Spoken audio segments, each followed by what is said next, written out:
अलीगढ़ में बीती देर रात थाना गांधी पार्क क्षेत्र के माऊ भांजे इलाके में निर्मम हत्या का वीडियो सोशल मीडिया पर वायरल हुआ था, जिसमें फरीद नाम के युवक की निर्मम हत्या की गई थी। जिसका वीडियो सोशल मीडिया पर वायरल होने के बाद तमाम पुलिस फोर्स वहां तैनात कर दी गई।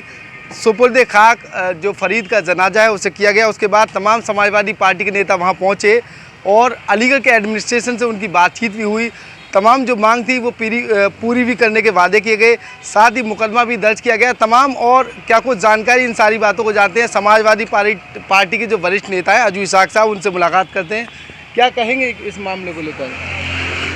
देखिए, हम लोग लगातार ये बात कह रहे हैं कि उत्तर प्रदेश के अंदर भाजपा जो है वो संविधान से नहीं चलना चाहती है, और इनका जो आरोप है कि वो आदमी जो रोटी बनाता था उसे इन्होंने चोर बताया, इनको लगा कि चोर है तो ये पुलिस में दे देते। ठीक है, सीसीटीवी फुटेज में जिस तरह इन्होंने सड़क पे लिटाल के रॉडों से मार के उसको मार दिया जान से, ठीक। और उसके बाद जो है वो आज भाजपा के नेता सड़कों पे बैठ के आंदोलन कर रहे थे अपराधियों के लिए, और उसके बाद फिर जो है वो कह रहे हैं कि साहब हम लोग माहौल ख़राब करना चाह रहे हैं। ठीक, ये बौखला गए हैं, इन्हें जनता ने नकार दिया। ये इस हार को स्वीकार नहीं कर पा रहे हैं कि ये जनता ने इनको नकार दिया है, और इनकी इन्हीं हरकतों की वजह से नकारा है। ये जो इनकी हरकतें हैं, नफ़रत फैलाने वाली राजनीति, अभी भी इनकी समझ में नहीं आ रहा है कि इस तरह के काम ना करें तो शायद इनका कुछ भला हो जाए, लेकिन नफ़रतों से बाज नहीं आ रहे हैं। क्या कहेंगे, परिवारजनों से आपकी बातचीत हुई, इस घटना के पीछे क्या चीज़ निकल कर आई? क्योंकि देर रात से आप वहाँ सुबह तक अब तक लगे रहे, तो घटना के पीछे की वजह परिवारजनों से बातचीत हुई, क्या बताया उन्होंने? देखिए, बड़ा गरीब परिवार है, ठीक, रोटी बनाने वाला आदमी था, उसके परिवार वाले क्या बताएंगे, बेचारे अफसोस में हैं। ठीक, दूसरा वो तो अपने रिश्तेदारों से मिलने के लिए पीछे रंगरेजान मोहल्ला वहाँ पे जा रहा था। अब कलम भी उनकी है, सियाही भी उनकी है, जो चाहे वो कहानी लिख लें, लेकिन हमें पूरा संविधान पे भरोसा है कि हम लोगों ने जो एफआईआर दर्ज कराई है उसके बिना पे सब लोग जेल जाएंगे। जिन्होंने कानून को अपने हाथ में लिया वो लोग भी जेल जाएंगे। अब तक कितने लोगों पर कार्रवाई हुई? अभी तक 6 लोगों को इन्होंने पकड़ के जेल भेज दिया, बाकी जो नामजद हैं उन लोगों के ऊपर भी कार्रवाई होगी। भाजपा क्या मांग कर रही है? भाजपा ही कह रहे हैं कि जो दोषी हैं उनको भी छोड़ दो। जो संविधान की धज्जियां उड़ाने वाली बात है, उनकी वीडियोज़ अवेलेबल हैं, आप पढ़िए कि जो है वो जिस तरह के मतलब नारे लगा रहे हैं वो, ठीक है, वो खुलेआम संविधान की धज्जियां उड़ा रहे हैं और सुबह से सड़क जाम करके बैठे हैं। मैं प्रशासन से मांग करूंगा कि जिन्होंने सुबह से रास्ता जाम करके बैठे हुए हैं उन लोगों के खिलाफ मुकदमा दर्ज करा जाए। जैसे ये बताइए, जिस तरह से ये घटना हुई है, कहीं ना कहीं सड़क पर जो घटना हुई है उसका वीडियो वायरल हुआ है, अगर वीडियो वायरल ना होता तो क्या रहता? देखिए, आप अभी भी समझिए कि ऊपर वाले के यहाँ देर है अंधेर नहीं। इनको जो मुँह की मिली है अभी चुनाव में, ये ऊपर वाले की लठ है। और दूसरा कि जो है वो जो वीडियो वायरल हुआ है, अगर ये ना होता तो ये अपने झूठ को इतना गाते कि सच लगने लगते लोगों को। तो आज इनके झूठ पे भी पर्दाफाश हो गया कि उसका पूरा वीडियो वायरल हो गया है, तो ये बहुत करम है ऊपर वाले का।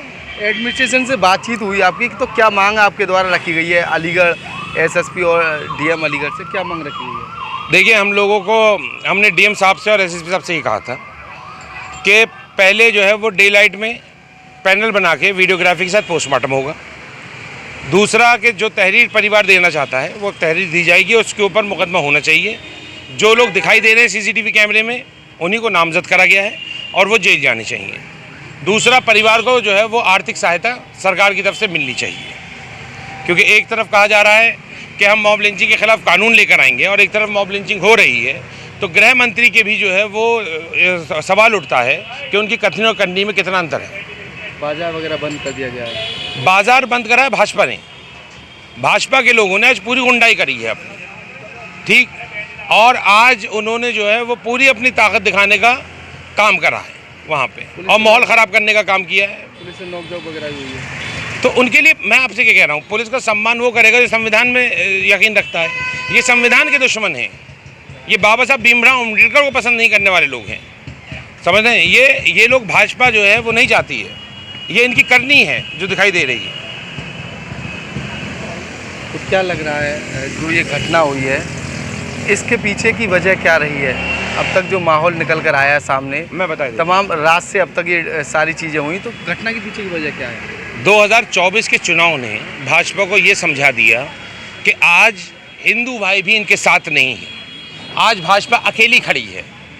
तो ये माहौल ख़राब करने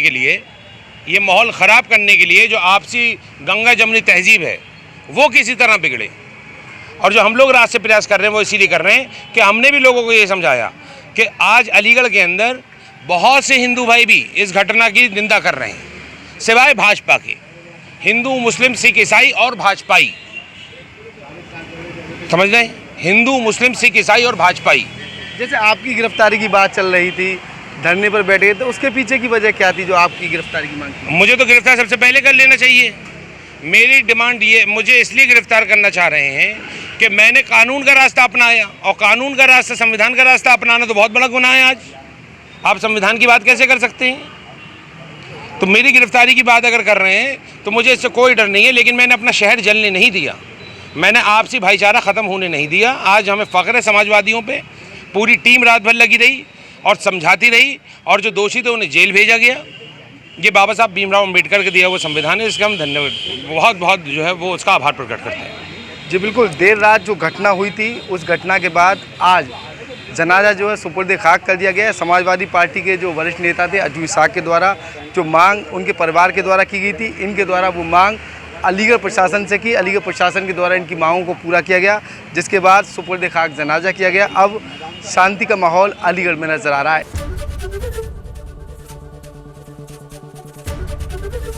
एबीपी गंगा, खबर आपकी, जुबान आपकी।